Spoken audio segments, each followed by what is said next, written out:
Yeah, for the most part. Okay. So, so again, thank you for having me. I'm a registered dietitian for the Center for Functional Medicine. I've been there for 2 out of their 5 years established there. So, and we frequently use these nutrition plans we're going to be talking about today for weight management, but for all sorts of other things too. So I really encourage you going into this to keep an open mind and kind of pay attention to what happens with your body more than just the weight.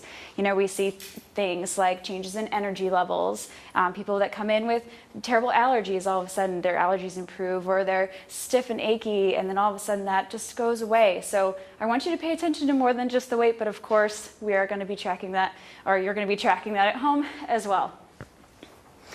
So what are we going to do today? So we're together for the next couple of months leading up to Thanksgiving. Very well planned on your part. I'll prepare you for those months too. But so today we're just covering the basics. I want to give you some information so that you can decide what to do going forward. So we're going to talk about the differences in the 2 nutrition plans that we're going to dive deepest into. In general, if you decide after today that you don't want to follow a particular prescribed plan as we talk about today, but you want to make some nice health changes over the course of this time frame, I'm absolutely okay with that. But we're essentially going to be talking about these 2 nutrition plans in depth every time that I'm here, so every 2 weeks.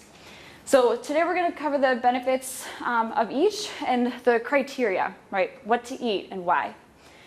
Discuss what to expect, right? Some of the real positive side effects, I discussed a couple already, but also how to avoid side effects. You know, so we're going to be talking about the ketogenic diet. And if you've done any reading about the keto flu, anybody heard of that before? Yeah, so we definitely have. So we have some things that we can offer in terms of tips to prevent having that kind of flu-like symptoms.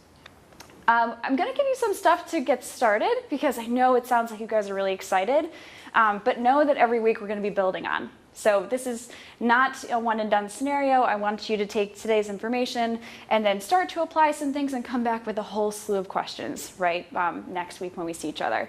And then, of course, we're going to talk about the tools and resources. So functional medicine. Who's heard of functional medicine before today? A couple of people. Okay. So our goal is we emphasize the importance of high quality foods, right? We use food as medicine as often as we possibly can to address clinical imbalances and to move individuals towards their highest expression of health. So one of the first things that we often start with in terms of most of our nutrition plans or our treatment approaches is to remove some common triggers of what we call inflammation or adverse food responses, right? So they would be termed common allergies, intolerance, food sensitivities. Anybody know anyone with like a lactose intolerance, right? So that's one of the more commonly known about food intolerances, but we dive a little bit deeper and talk about other types of foods that can be triggering adverse responses, not just in terms of gut, like gas and bloating and all those things, but in terms of things like brain fog and joint pain and fatigue. Right, those types of things can absolutely be related to the food you're eating. So we need to address that, and we will with the nutrition plans. We want to take those out and replace them with nice, healthy, whole food, right, that are the least likely to draw some sort of reactions. This helps us sort of clear the playing field, right? So we get a clear picture of what we're treating, and then we begin to transition to this cleaner, healthier nutrition plan. So what is this food I'm talking about, right? We're going to go into great detail, but in general, it's something that comes from nature, something that was fed from nature, and something that will eventually rot. So what's something that comes to mind that doesn't fit this criteria? Something that will not eventually rot. Twinkies, thank you. That's the first thing that comes to my mind too. Every single time, they're going to outlive us all. So Dr. Hyneman is the director for our center, and he will be here midway through to kind of give you his speech, empowering speech, and I promise you, try not to miss that because it really will be helpful. But he says how much you eat matters, but the quality of the food we put in our bodies matters more because it drives our gene function, metabolism, and health. So our journey really begins with food. Okay, so we're going to see this slide again in the future, but I kind of want to overview the differences between some of these two different diets. We're going to be talking about and diving deeper into each of these, but the renewed food plan is what we use in our weight management program at functional medicine right now. So really we view this as a whole systems reboot.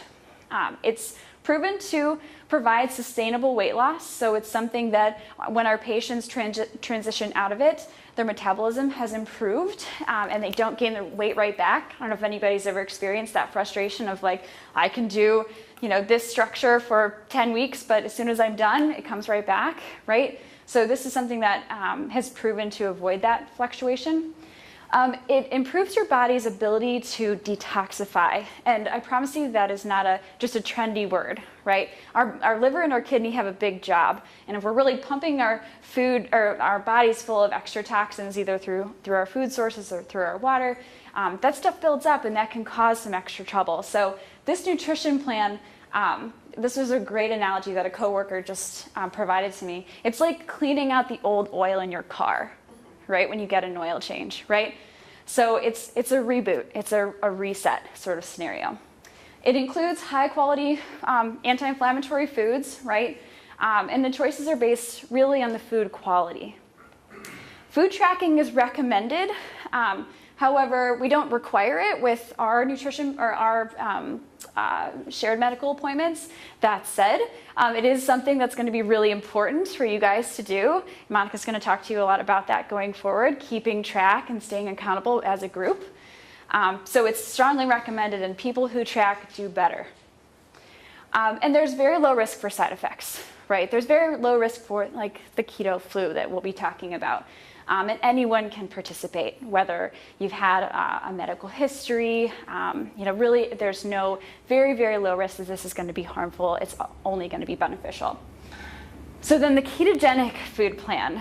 Who has any familiarity with the ketogenic food plan? Anybody? A little bit. You've seen it on Facebook, kind of people saying they're trying it, posting pictures of recipes and things, right? Okay, so the ketogenic food plan has been around for a long time, actually 100 years. It was initially established to treat epilepsy, seizures in kids and even adults now. So it was really effective for that. So for probably about 70 or 80 years, there wasn't much done with it, but in the last 20, there's been a lot of research into the benefits of the ketogenic diet for things like weight loss, but also for reversing type 2 diabetes or managing it really well. Things like there's upcoming research in things like cancer, especially breast cancer and brain cancer. It has a role in things like autism. So there's a whole slew of other things that this ketogenic nutrition plan has been researched to have some health benefits in addition to the weight loss that is often seen.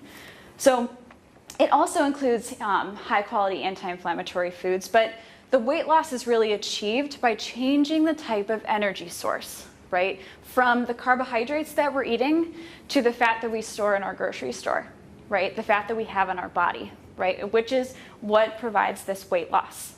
We'll talk more about that. Some other benefits other than weight loss and some of these other proposed treatment plans are that it can improve mental focus and memory. Who wouldn't want a sharper brain, right? So there are some studies to say, things like Alzheimer's, and it improves the quality of life for those with Alzheimer's. So the studies are still coming out on that, but there's things are looking good, we'll say that. So it's also very satiating, so it's not something that you're going to be hungry all the time while you're following this nutrition plan. And your energy levels will improve and stay consistent.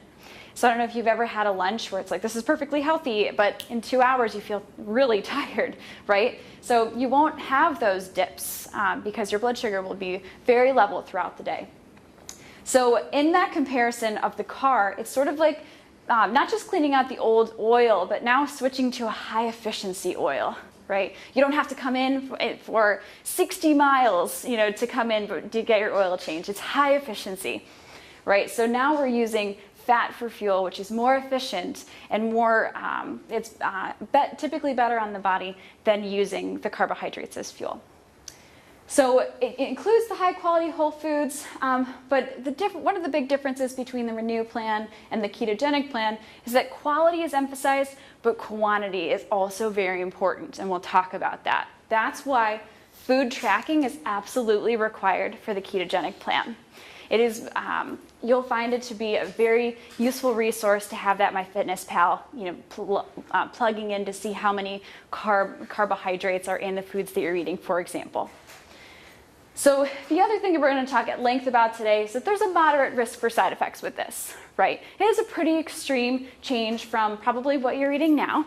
So we want to make sure that it's right for you. And there are a couple of medical conditions, medications that you may be taking that are contraindicated, that may cause some side effects or may make it dangerous for you to do this. So I want you to take a look at the list that I give you and kind of, screen through yourself and say, is this something that I need to chat with my doctor about first? We're always going to be referring to that, because as much as I'm a registered dietitian and I would love to give, medical advice, this is not to replace the medical advice of your doctor or your practitioner. I don't know you from head to toe like they do. So if you are at all concerned but you really want to do this ketogenic plan, please do check in with your primary care before you start.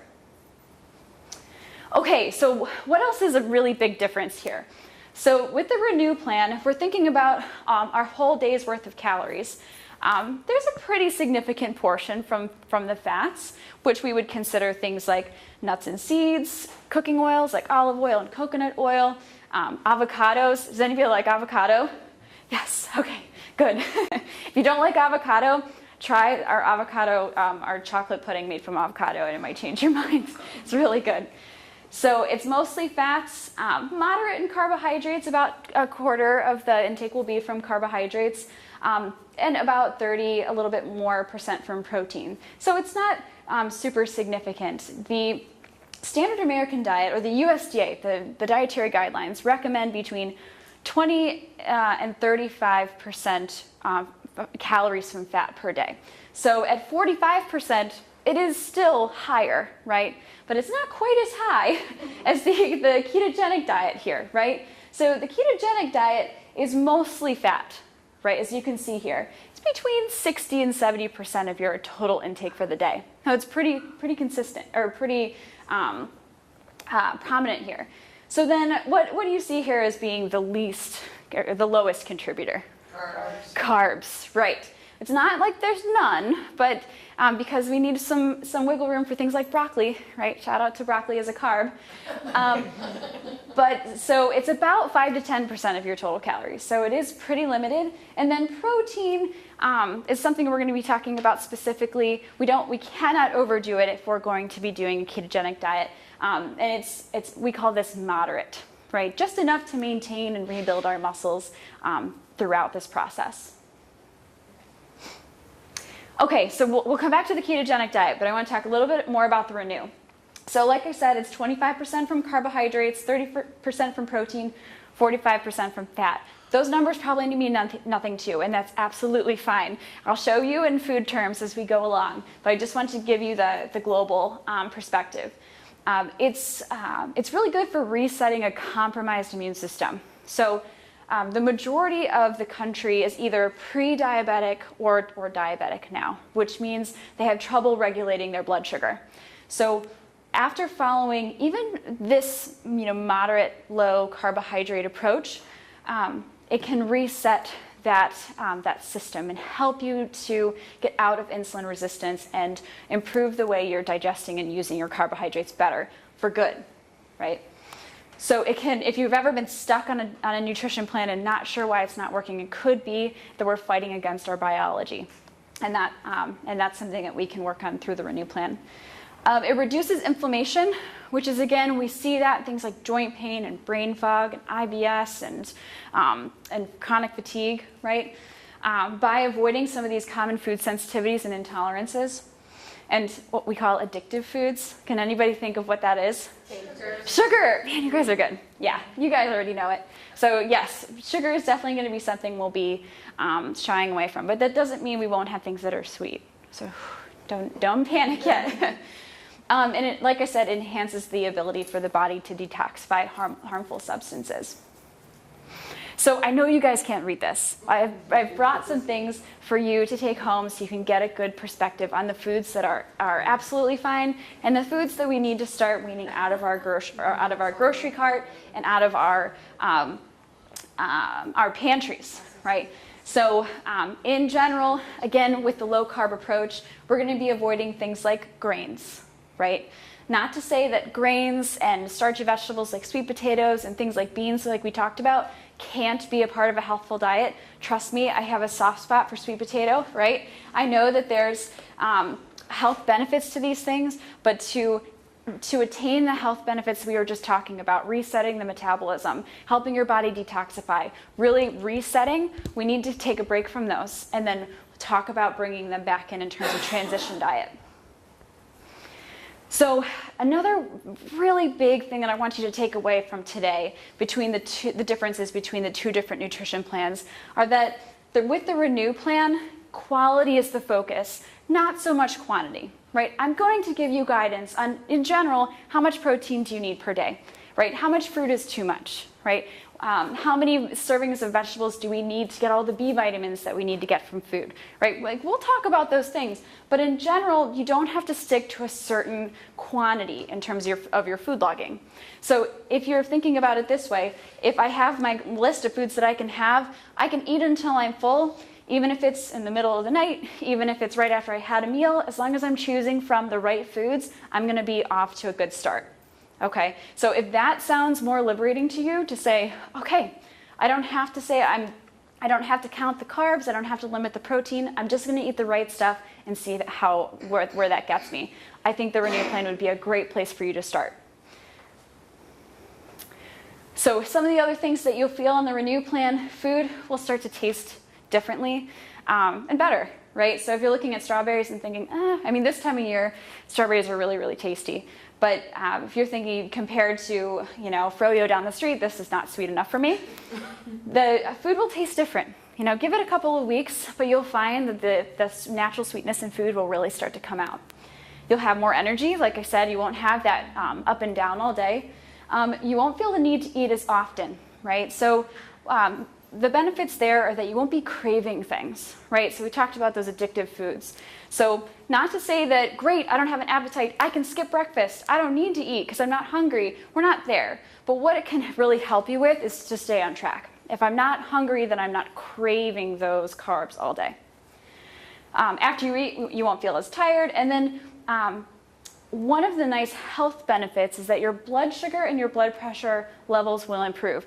Now, we're going to talk more about this in terms of the ketogenic diet, but even with the Renew plan, one of the radical benefits are that your blood sugar and your blood pressure often come down if they are traditionally high.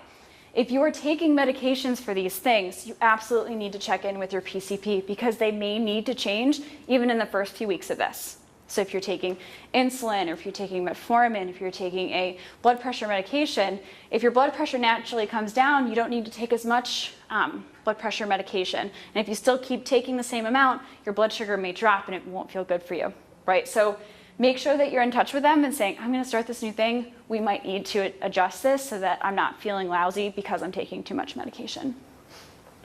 Okay, so here's what it could look like in terms of foods. If you can click, it'll populate some pictures. Keep going more. Okay.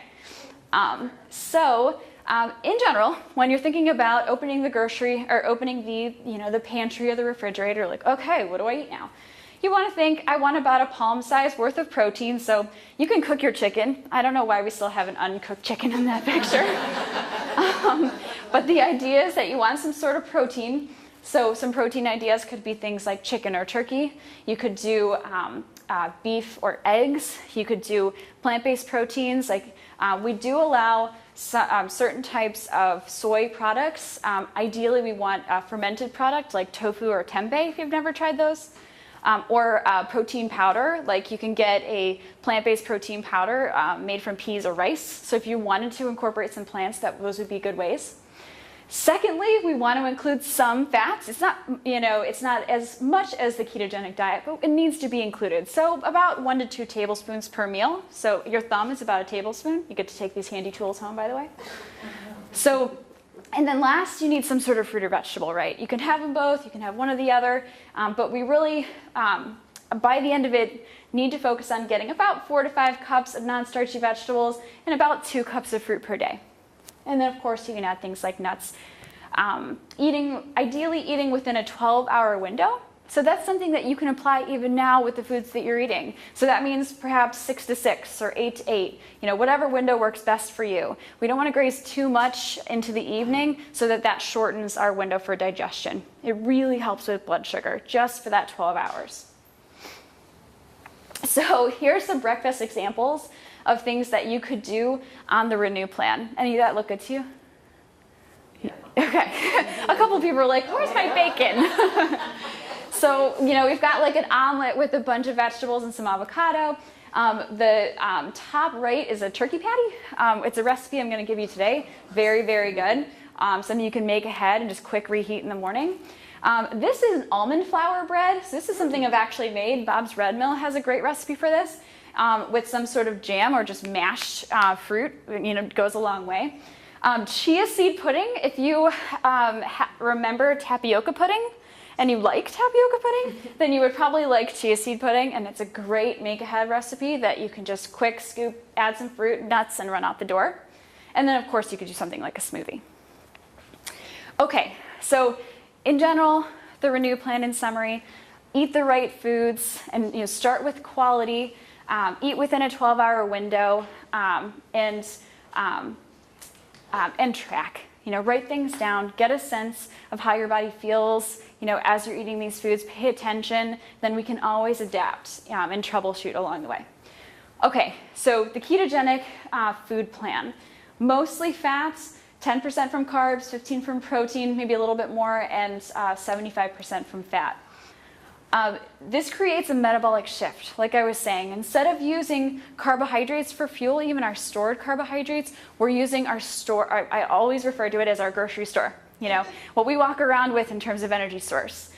When we convert our body fat into fuel, we convert it into something called ketones. So if you've done any research about the ketogenic diet, when your liver pumps out fat after to use it for fuel, it's called ketones.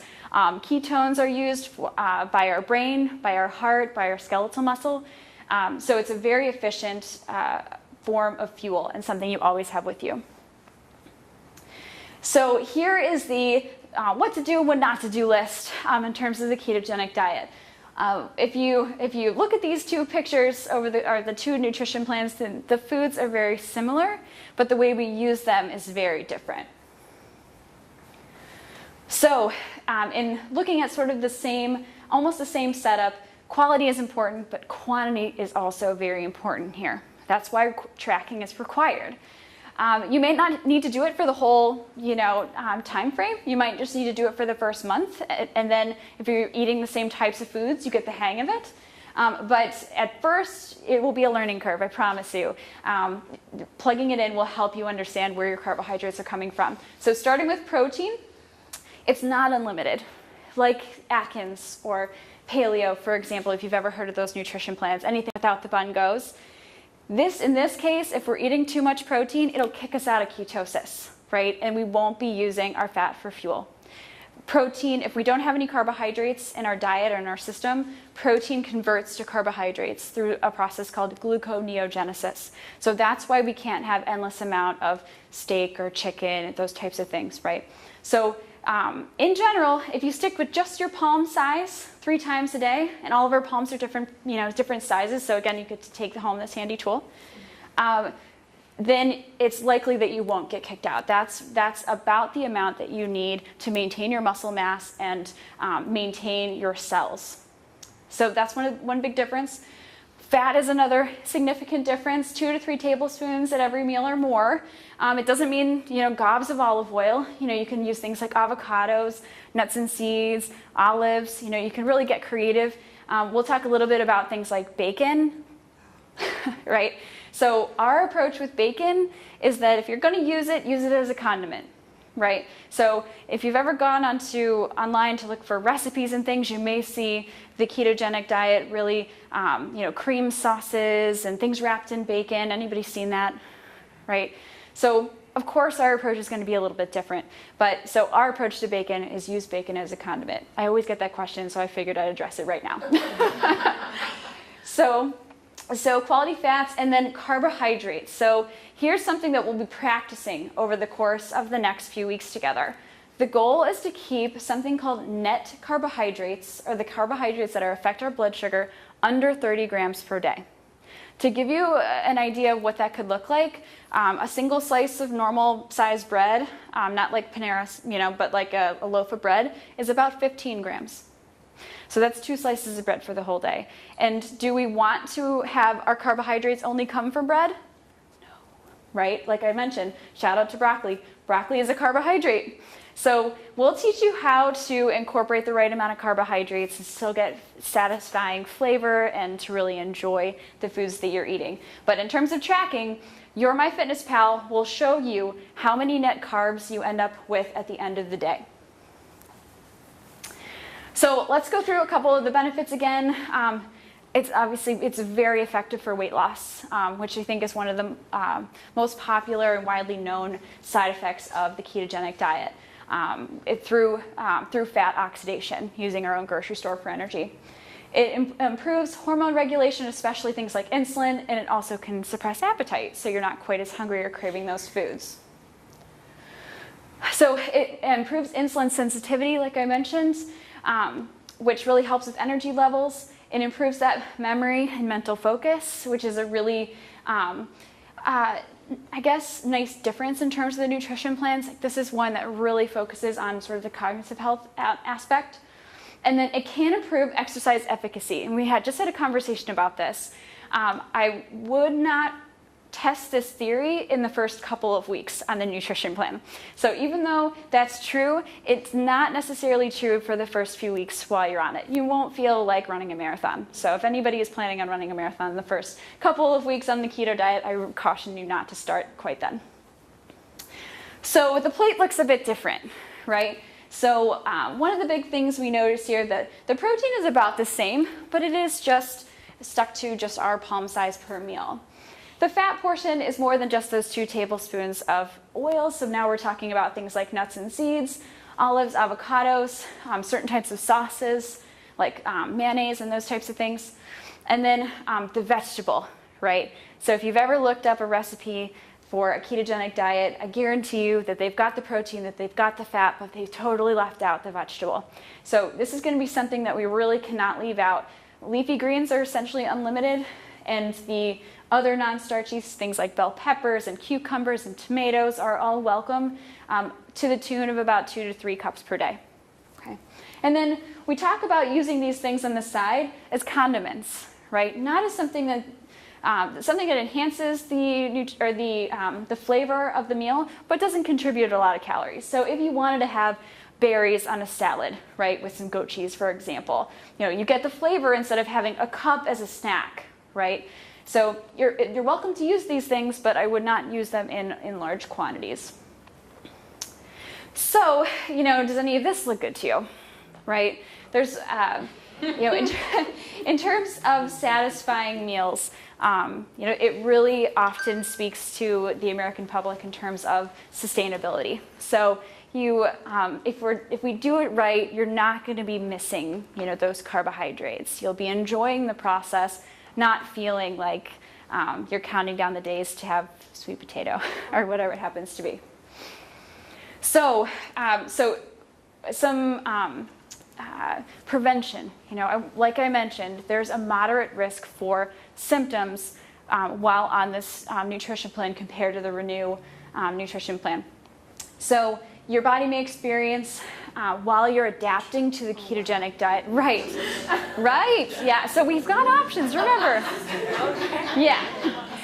That was a nice roll in, right? There should have been like a drum roll. So while you're adapting to the ketogenic diet, so it could be a week, it could be 2 weeks, or we can really get to the source and do this right and prevent it. Okay. But these are some things that are that we commonly hear about that are transient, that don't affect everyone and often last up to a week. Again, if we're not doing it quite right. Headaches, bad breath, so that's the acetone breath. You're kind of pumping ketones through your breath, basically. Constipation can happen if we're not getting those vegetables in. So remember, if things aren't so regular, then we need to get a little bit more broccoli in. Fatigue, weakness, so our body is used to those carbs. So without those carbohydrates, those quick energy sources, we're having to work a little harder initially to break down that fat. So that's what's happening, but it's temporary. Sugar cravings initially, brain fog, thirst. If you've ever heard through the Atkins diet that, you lose 10 pounds in the first week, right? But what's that usually? Water, exactly.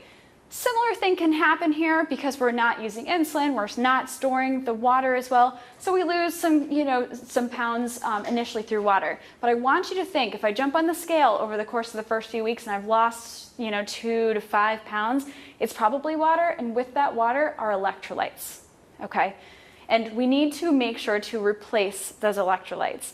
Low electrolytes are one of the key factors in what causes these symptoms. Okay, so low sodium, low magnesium, low potassium can cause you to feel lightheaded, get muscle cramps, right? If you get headaches, mild headaches, get grumpy, right? So we need to make sure that electrolytes are a part of this nutrition plan, and we'll talk about that. Getting enough sleep is also really important. Your body's going to be working on overdrive. So if you're starting this, make sure you've got some time to set aside 7 or 8 hours to get some good quality sleep, or to troubleshoot. I don't feel good. I need to sleep a bit more. In terms of supplementation, we have our own, recommended supplement line at the Cleveland Clinic, but these are a couple of if you're considering supplements that could help. Some things that you can get just in your normal grocery store, something called magnesium glycinate. We are often deficient in magnesium just because the foods we're eating are coming from magnesium deficient soil, so we're not getting enough. So magnesium can often help with some of those symptoms. Electrolytes is really what I want you to hone in on first if you're going to do this. So when we think electrolytes, where do you think we find that in food? Anybody? Gatorade. Athlete? Yes. So Gatorade is probably the most well-known version of electrolytes, right? We're not a huge fan of Gatorade in particular because of the sugar and the red dye and all that stuff. So we have a bunch of other recommendations for you, and I'm going to give you a sheet that outlines them. But a couple of ideas, since you guys are live nearby, there's a Cleveland-based product called Numa. Has anybody ever tried Numa before? Yeah, what's your favorite flavor? Do you have one? Grape? Mine is the chocolate mint. It tastes like chocolate milk. You won't be able to tell the difference. It's made from coconut water. And they have the same electrolytes as something like a Gatorade. So having a bunch of those on hand, so if you're starting to feel, not great, or just having one per day for the first week or so can help stave off some of these symptoms. This may seem counterintuitive, or weird to hear from a dietitian, but I'm going to want you to salt your food. So if you're doing the ketogenic diet, adding salt to your food is going to be imperative. Remember how I talked about losing those electrolytes? If you've got sodium in your system, you'll retain some of those fluids. Not bloat, but you'll retain some of those fluids and not lose potassium through your urine. When you switch to a whole foods diet, we're not getting a whole lot of what? Processed foods. And what's in processed foods? Salt. It's a lot of salt. A lot of salt. So think about a lean cuisine getting 600 to 800 milligrams of sodium at one meal. One of the highest contributors of sodium in a whole foods diet is animal products, because we have some in our muscles. If you had my palm size worth of chicken, it would give you about 70 milligrams of sodium. And that's like high for whole foods. So we're really not getting much when we really shy away from those processed foods, which is good. But if we're too low, the body has a hard time with that. So all I'm suggesting is that at your main meals, after you've prepared your sauteed vegetables, is that you do just a little sprinkling of something like Himalayan sea salt would be excellent. And you can always use that as sort of a therapeutic tool. I don't feel great, so let me try salting my food. Maybe that'll help me a little bit. If you're taking a multivitamin, that can be helpful. We're changing the food, so you might be missing out on some things temporarily as we're getting the hang of this, so multivitamin might be a good cover. Has anybody heard of MCT oil? So it stands for medium chain triglycerides. We're going to go into more detail about this in the future. but it's an oil that comes from coconut oil, and it basically gives you a ketone boost. So if you are in ketosis, but you've had a little bit more carbohydrates in the meal than you planned, if you were having MCT oil, it'll keep you in ketosis. So it typically, in my mind, allows you to have more things like broccoli and bell peppers, and maybe fruit, not bread and beans and those types of things, but it allows you to have more healthy carbohydrates if you plan to have some of those. So you may consider picking something like that up in the future. Okay, to the more serious stuff. Hypoglycemia, which is significant low blood sugar. Right, so especially if you're managing your blood sugar through medications like I mentioned with type 2 diabetes or insulin resistance, can be dangerous. Something called hypotension, where your blood sugar or your blood pressure goes too low, and you could feel that kind of feeling lightheaded or kind of feeling dizzy. And then kidney stones. If you've had a kidney stone in the past, you're more susceptible to have another one. Now, I'm not saying that you will have a kidney stone with either of these nutrition plans, but if you're not drinking enough water and you're not getting enough calcium and those types of things, there's a chance that you may develop a kidney stone. So if you've had a kidney stone in the past, you may want to check in with your primary care and just say, hey, what can I add to the ketogenic diet that will help stay this away? And please, please, if you're taking medication and you're not sure that it can or may not be affected by this nutrition plan, check in with your PCP or do the Renew plan with us, right? Start there and then consider the ketogenic diet down the line. So we have kind of a unique opportunity here in that we have two physician's assistants that are working with us right now that are really mainly focusing on the ketogenic nutrition plan. They're managing our shared medical appointments at the Cleveland Clinic now for the ketogenic nutrition plan. So they're available. They have access to take on new patients if you wanted to do this with the medical management. So if I'm going to hand out a list of, conditions and medications that should sort of flag you to say, I don't know, should I do this? If you're on that list, but you really want to do the ketogenic diet, go to the Cleveland Clinic, get assessed by one of these guys, get some, initial labs done, get the green light, and let's do this together. But know that these guys are available in terms of access. If you've ever heard it's hard to get into functional medicine, you guys have kind of an in if you're interested. So the way that you would do that is that you call this number. This is our front desk number. Option 0 will get you to the the front desk people to schedule. So after hearing all this, what do you do? What's the next step between now and the next time I see you? I would suggest that you start cleaning out and restocking, right? If you're somebody that will put the cookies on the roof, but you're going to get the ladder, then it's time to get the stuff out. It's time to get the stuff out, right? So give it away. Decide to eat through some of the things if you decide to do that. But make sure that when you have a little star on your calendar and I'm going to start this, that you don't have a lot of temptation. Dr. Hyneman likes to say that his house is a safe house, right? When he's traveling, when he's out, he has to make all these tough decisions, but when he's home, he opens the pantry, anything, he can have anything in there, right? If you're doing this and your family member is not, separate it out so that you've got an area in the pantry that's just yours, or maybe a section in the refrigerator that's just yours. And let everybody know what you're doing, right? Just say, this is the time frame that I'm doing this. Please, help me by not waving pizza in my face, but, do your best. We all have a lot of barriers, but those are some things that can make this easier.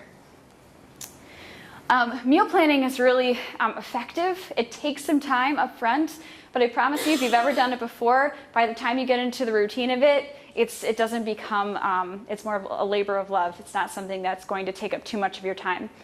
You do not have to have a new meal every day either, right? As much we want variety, but at the beginning, I encourage you to keep it simple. Think in threes. If you could pick 3 different lunches, 3 different breakfasts that you're rotating over the course of a couple of weeks, that's absolutely fine.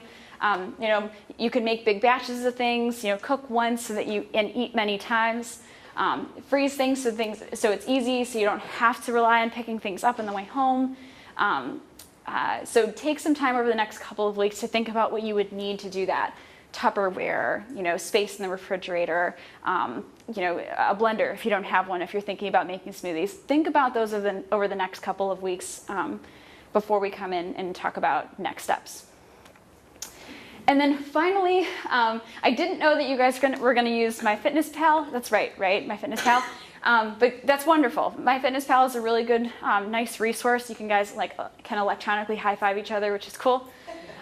So as you set up your account, one of the most important things that you'll need to do right away is to go into your profile and change your macronutrient distribution.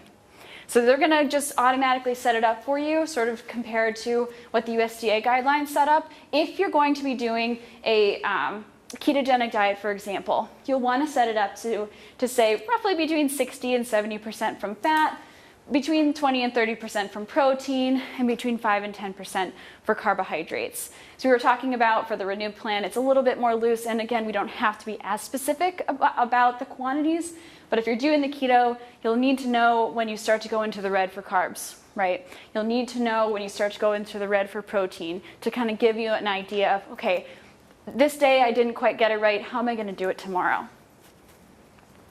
So the last thing I'm going to point out to you, and I'm not necessarily outright recommending this, but this is something that we use in functional medicine in our ketogenic shared medical appointment. If you're wanting to see if your body is in ketosis, in fact in ketosis, it usually takes between 3 days to maybe 2 weeks, depending on how clearly you're changing your diet and how your body's reacting to the new diet plan.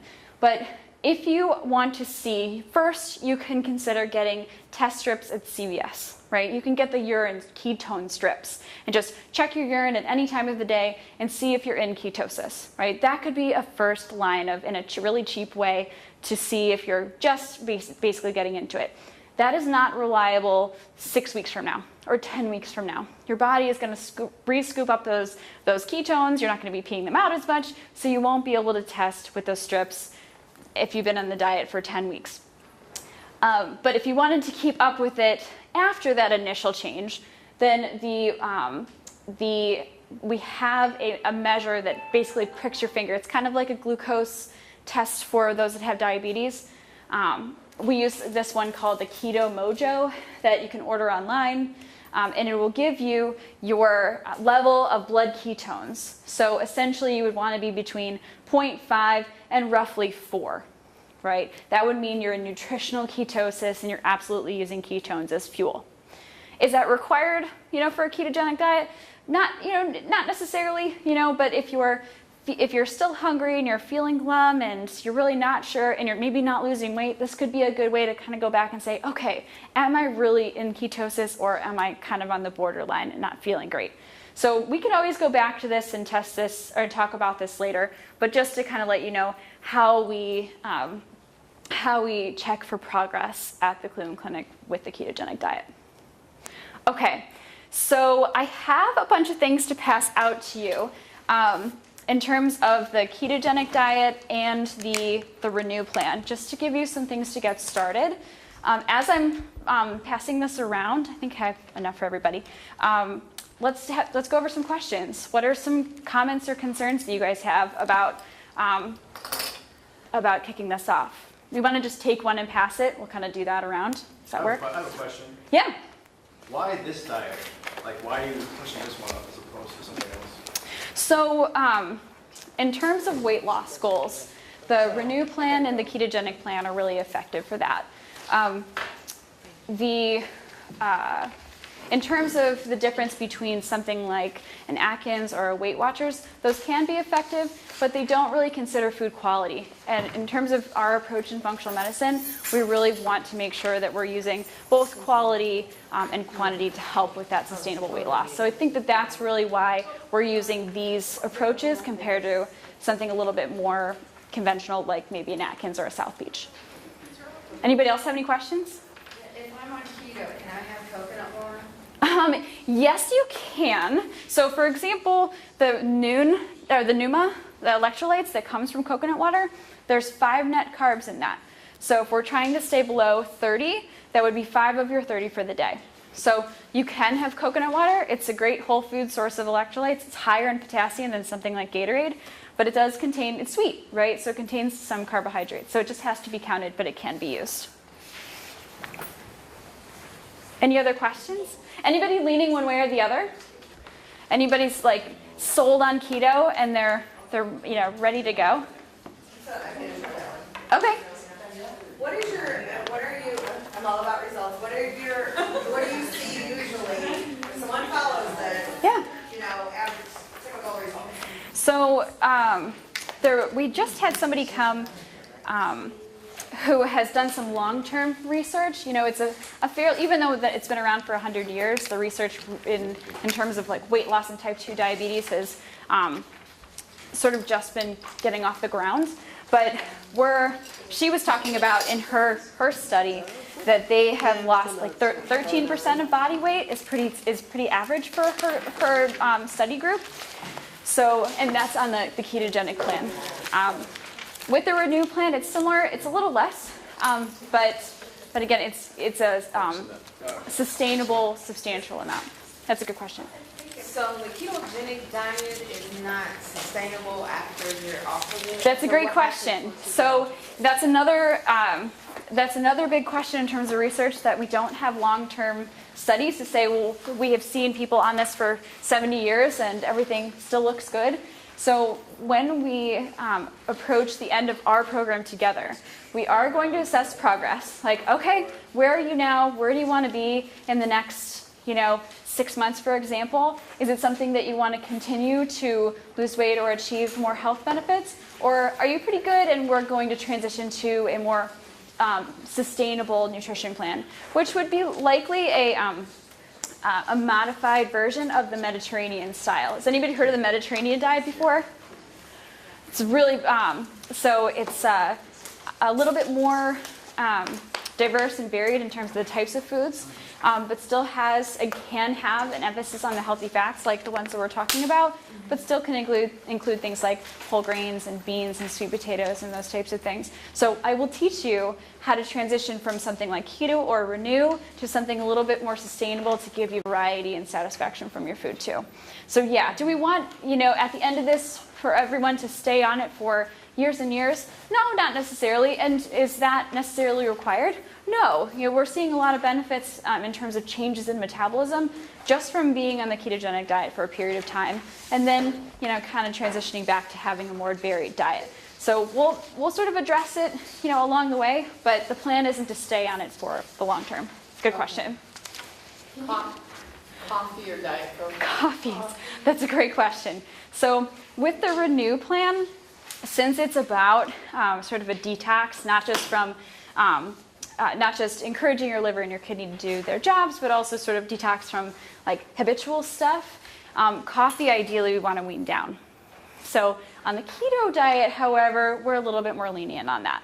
So if you're thinking like, I've really been having trouble with energy, it's been going up and down a lot, I rely on 4 to 5 cups of coffee per day, which is such a common thing, it might be worth taking a break from it, right? And that doesn't mean cold turkey. And I really would suggest if you drink 4 to 5 cups of coffee, don't go cold turkey, or I will get in a lot of trouble with you all come in like, we're really loving the diet, Ryan, thanks. So wean it down. We have a bunch of alternatives that taste like coffee but don't give you the caffeine. You could do green tea and herbal teas as an alternative. There's a little bit of caffeine in green tea, so you may want to just do an every other. Decaf. We have a decaf that we prefer that doesn't use chemicals to get the caffeine out. It's called Swiss water processed decaf. That's available on Amazon if you wanted to get something like that. So with the Renew plan, ideally we want to wean it down. With the ketogenic diet, we're not as strict about it. Good question. Is there anything you can eat unlimited on keto? Leafy greens. Leafy greens and really at the beginning, I would say not to restrict the types or the foods that are strictly from fats. So things like avocados and olives and things like that. So one of the big focuses, if you're just trying to think about sort of putting a meal together with keto, and we talked about this earlier, is that you want to start with the right amount of protein, right? Not too much. You want to have some sort of vegetable there because you don't want to leave that out. And then you want to add fat to satiety, or add fat until you're full and not feeling like you're still hungry after meals. You don't have to have a certain amount of fat to get into ketosis.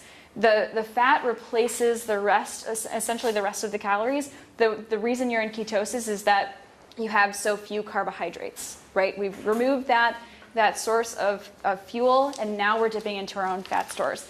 If, for example, one of the common halts in terms of weight loss that we're seeing in terms of the ketogenic diet, people just doing it on their own and coming in frustrated, is that they're really loading up on fat, having 4 or 5 fat bombs. Anybody heard of a fat bomb before?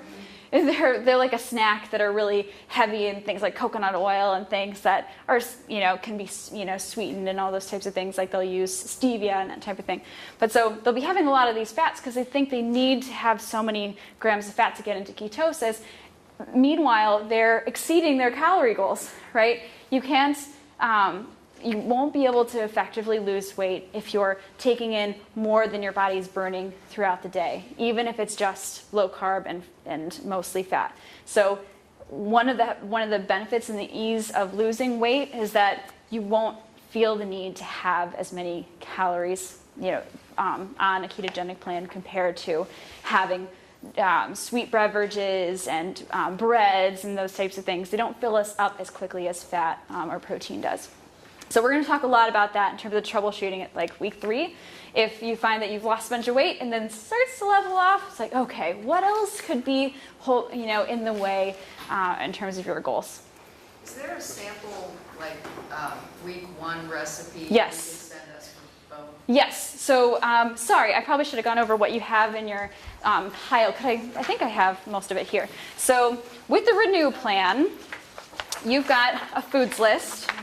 It's a little thicker paper. It's 2-sided. So, this is a good place to start in terms of grocery lists, right? Or see what you already have in the house, or see what you already like on the list, and say, oh, but I haven't had cabbage in a while, so I'm going to buy that. Or I haven't had asparagus in a while, I'm going to buy, or that's on sale, I'm going to buy that. Start to use this as your general grocery list to get started. This booklet here, since we use this often, and this is a functional medicine, Institute for Functional Medicine diet. We have more, or they've sort of provided this to us. This gives you a week's worth of meals and snacks to get started with. So right in the first page is a sample meal plan. I do not suggest that you follow this exactly, like this, then this, then this, because you'll be cooking all day. These are all recipes. So I don't even do that, right? So you can instead look at this and say, okay, these 2 breakfasts sound good. I'm going to make a big batch of these 2 and just rotate them, right? I'm going to have a sweet and a savory so that I can wake up in the morning and decide what I want, right? But anything that sounds good to you here is going to be in this recipe booklet, okay? So in comparison, the ketogenic diet, we have this list, which is the grocery list. So it's a little smaller, right? One side. But the reason actually it's one-sided is that there wasn't a whole lot of room to put all the non-starchy vegetables, so we do need to add a little bit to that. Really, anything that's not, in most cases, not peas, corn, potatoes, right? The leafy greens, the broccoli, the cauliflower are really okay to start with in terms of the non-starchy vegetables. So this is a good kind of quick start grocery list. Just see what you have and start to clear some of those things out. We have made a 3-day meal plan for you. Does anybody have that handy? Yes, there we go. So stapled together in this packet, this gives you 3 days of sample meals. The meals, the list, oh no, okay. Here, it's through in here. Oh yeah, it's probably, sorry, I probably should have just put them all together for you. You guys have this? Yeah. So it says the ketogenic diet sample 3-day meal plan at the top. So anything that sounds like a recipe here is in the packet, right? So things like broccoli and arugula soup is going to be there, or raspberry coconut ice cream. So good, so simple, so good. Or the turkey sausage patties we were talking about could be for both. Or golden milk. Has anybody ever tried golden milk? It's very good. It's kind of like an alternative to a hot chocolate. You blend ginger and turmeric and a little bit of black pepper. I know that sounds weird, but it helps you absorb the turmeric into a vanilla unsweetened coconut milk, and have that sort of at the end of the day. It's very anti-inflammatory, so it could be nice to have right before you go to bed, for example. It might help you sleep a little bit. Or you can have it for breakfast if you want, either way. So this is maybe a quick start sort of scenario where you try a couple of the recipes going along, but every week we're going to be building on these types of things, talking about snacks, talking about dining out, talking about tough situations. I want you to be using the skills that you learn here in practical applications, not just assuming that your life stops and your diet starts, right? Because we don't expect that. We know that there are a lot of barriers. So we can help a lot with that. Thank you. How about for incorporating either one of these plans into a family life without the rest of the family thinking you've gone off the deep end? Yeah. I would say consider adaptable meals. Things like taco night are really easy to do, or chili, where you're having your version and they're adding whatever they want to theirs. I would really caution against making two very different meals because it'll burn you out fast. But think about how you can sort of approach adaptable meals. And if that's something that interests you, we do have what we call a family-friendly meal plan that includes things like chicken fingers and for kids of all ages. So I can bring that over the course of the next couple weeks to help. Any other questions? How with the meal plans, working out, I lift 3 days a week, so is that still going to be okay with this? It should. So weight training and those types of things often use a little bit more balance, like carbohydrates to fats, versus running, cycling, swimming that are using the high intensity cardio, like spinning classes and those types of things might be extra hard for you over the next couple of weeks. You might want to take a little bit of a break and really listen to your body. If you're able to get through your weight training and you don't have any trouble in terms of how you feel, then great, right? Then you don't have to modify, or bring something with you as a backup plan. Bring some, maybe dried fruit or some fruit that's listed here, so that if you do feel kind of low, you can bring yourself back up and kind of prepare for it. The first 2 weeks on both diets are just going to be a bit of a transition period, a learning curve for everyone. So don't beat yourself up if you accidentally eat something that you're not supposed to, right? It's going to be a tango, 2 steps forward, 1 step back, 2 steps forward, 1 step back. But you get to meet with me every 2 weeks to address those problems and get past them, instead of just say, I didn't know what to do, so I had 3 days off and I feel like I can't get back to it. We can talk about what to do in those situations and learn going forward. It's a good question. So what do we do next? Okay, so between now and the next time I see you, I think we both have, some recommendations for you. I would love just at least to see, you clean out your grocery or your pantries, start to get set up for this nutrition plan and start logging. So whether you're starting the diet or not, just plug in what you're having. Don't focus so much on the carb content yet. Just get a sense of what you're eating now. If it shows up that you're eating 200 net carbs per day, that's normal, right? So don't freak out about that. But get a sense of where your carbs are coming from, so that when you're pulling back on those, it's a little bit easier. You understand, I pull, what is it called? The shell out of the burrito, and all of a sudden my carbs go down by 50 grams and I'm almost there, but I still have a really satisfying meal. Chipotle, by the way, is, if you like that, would be a really useful asset. That is some place that you can eat on both of these nutrition plans fairly easily. Just no beans. No beans. Animal products, huh? And Moe's. And Moe's, yeah, Moe's. Ethnic food, right? Easier than Pizza Hut, right? Easier than modifying in terms of food options. We'll talk about dining out over the next few weeks too. Great question. So just to touch base, so we're again on the same page, the medical management of the ketogenic diet handout that you guys got. Did everybody get this? So going through, I want you to address, okay, do any of these resonate with me? Am I managing any of these right now? And not necessarily if you have them in your family history. So if you have type 2 diabetes in your family history, it may even make, it makes sense to start something now. You want to be preventative. And if you, like, again, if you have questions about these things, then I would recommend contacting your primary care a physician to see if it's something that you can do, right? Or let them know so that they can help you manage and bring that blood pressure medication down, bring that that insulin rate down alongside you making these changes. And then, what's another one? There was one other one. Oh, the symptoms management one. Yeah, this one. Thank you. Hi, Vanna. Thank you. So, managing symptoms on the ketogenic diet. So we talked about this in the slide, some of the symptoms that, that could happen really on either, as you're cutting carbohydrates and losing some water without the electrolytes, these things show up. So it says right here, increasing the salt content of your food, ideally just salting your meals, trying to have something like electrolytes, having a little bit per day, can be preventative, making sure to get plenty of sleep. Right, is another huge factor. Your body's going to be working in overdrive, so it's going to be important to get enough sleep.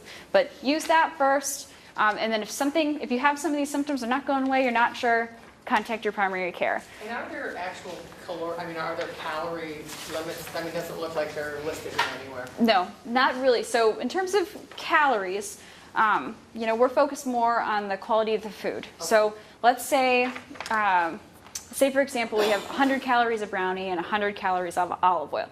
When you eat 100 calories of brownie, your blood sugar goes up, your insulin goes up to store your blood sugar, get it out of your blood system and store it into your cells so your blood sugar comes back down to a happy, healthy level. What insulin does, it's a fat storage hormone. So now, while your blood sugar is high, instead of burning those carbohydrates as fuel, we are storing it as fat for later, right, in our grocery store.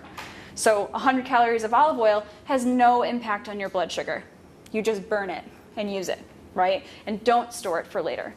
If we have too much olive oil, right, we're going to use that fat for fuel and not this fat for fuel.